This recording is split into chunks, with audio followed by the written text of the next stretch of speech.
belief that you can reinvent yourself not through hard work, but through the sheer force of a well-told lie. Barnbaum's victims were the sick and the dying, people like John Mackenzie, who looked into the eyes of a doctor and saw a healer, only to find a hollow man. Frankel's victims were the dreamers, the small business owners who believed in a handshake, and the bank tellers who still jump when a man in a fishing hat walks through the door. They both ended up in the same place, a cold cell, surrounded by the only thing they could never lie to the four walls of their own choices. The white coat is gone. The boonie hat is folded away. The BMWs are sold at auction.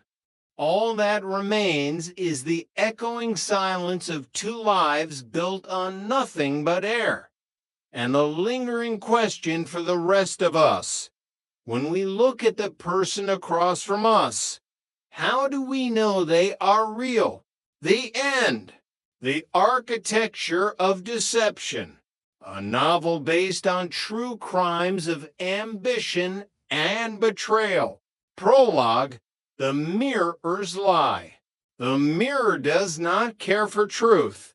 It only reflects what is placed before it. In a quiet suburban home in Orange County, a man adjusted his stethoscope. He liked the weight of it around his neck. It felt like a crown. He checked his reflection, smoothing the lapels of a crisp white lab coat that bore a name stolen from a stranger. To the world, he was Dr. Gerald Barnes, a healer, a pillar of the community, a man of science. To himself, he was a masterpiece of living, breathing performance that had lasted for years. 600 miles away, another man sat in a dark BMW, watching a grocery store entrance near the interstate. He wore a fishing hat pulled low and a mustache that didn't belong to his face. He wasn't looking for patience. He was looking for a clock, a teller, and a way out. Two men, two lives built on the foundation of a lie. This is not just a story of stolen money or stolen names. It is a story of the void inside a human soul that can only be filled by becoming someone else. Part 1, The Phantom Healer. Chapter 1, The Clinic of Shadows. Orange County, California, 1979.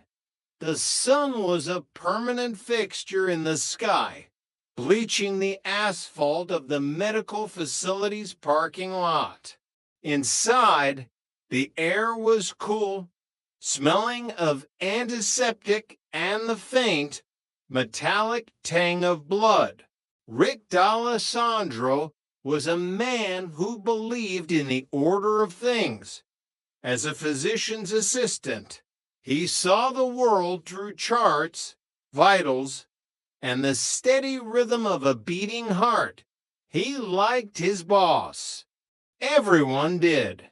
Gerald he's a character, Rick would often say to his wife over dinner. He's a little guy, funny, always has a story, but the patients love him. He has that bedside manner you can't teach in school.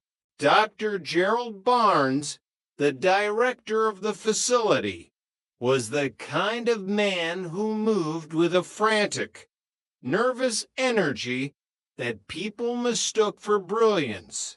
He was engaging. He listened, or at least, he appeared to.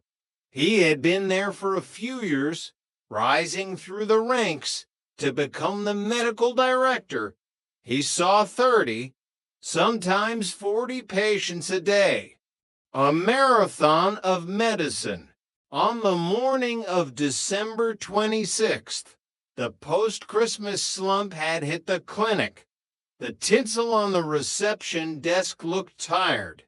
Among the patients that morning was John Mackenzie. John was 29. He should have been in the prime of his life. But as he sat on the crinkly paper of the exam table, he looked like a man fading out of existence. His skin was sallow, clinging to his cheekbones. His eyes were sunken, dark circles carved beneath them like bruises. I'm so thirsty, Doc," John whispered, his voice cracking. "I drink a gallon of water and my mouth still feels like it's full of cotton. I'm dizzy. I can't keep my balance." The man in the white coat, the man the world called Dr. Barnes, nodded thoughtfully. He didn't reach for a glucometer. He didn't ask about John's family history of endocrine disorders. Instead, he scribbled on a prescription pad with a flourish. "Vertigo," the man said, his voice rhythmic and soothing. "A simple inner ear imbalance, John, likely brought on by the stress of the holidays. Take these anti-vertigo pills. Get some rest. We'll run some routine blood work just to be sure. But don't worry, you're in good hands." John Mackenzie left the clinic clutching a piece of paper that was effectively a death warrant. He walked out into the California sun, his head spinning, believing he was fine because a man with a degree on the wall told him so. Chapter 2. The 1200. The lab results came back the next day. The clinic was quiet. The doctor had taken the day off, perhaps to enjoy the fruits of his labor. Rick D'Alessandro was filing charts when the courier dropped the lab packet on his desk. He opened John Mackenzie's file casually, expecting the mundane numbers of a healthy young man. He stopped breathing. The number on the page didn't make sense. In the column for blood glucose, where a normal reading should have been between 80 and 100, there was a number that looked like a typo. 1,200. "My God," Rick whispered. A blood sugar of 1,200 wasn't just high. It was a catastrophic emergency. John Mackenzie's blood was essentially turning into syrup. His organs were being bathed in acid. He was in the midst of an acute diabetic crisis, a state known as ketoacidosis. Rick grabbed the phone. His hands were shaking so hard he misdialed twice. He tried John's home number. No answer. He tried the emergency contact Tan ex-wife. She hadn't seen him. He tried another number on the chart. Silence. The panic began to set in.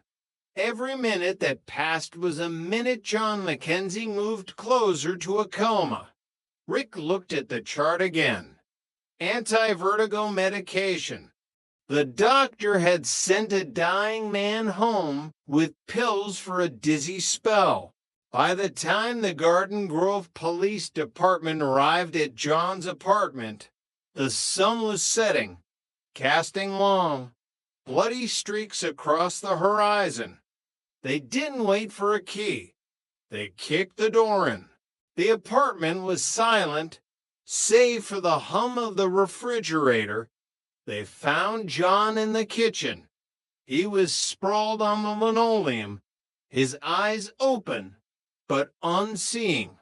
In his hand, he still clutched the prescription for the dizziness drug, the last thing he had touched before the darkness took him.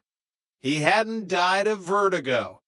He had died of a lack of insulin, a victim of a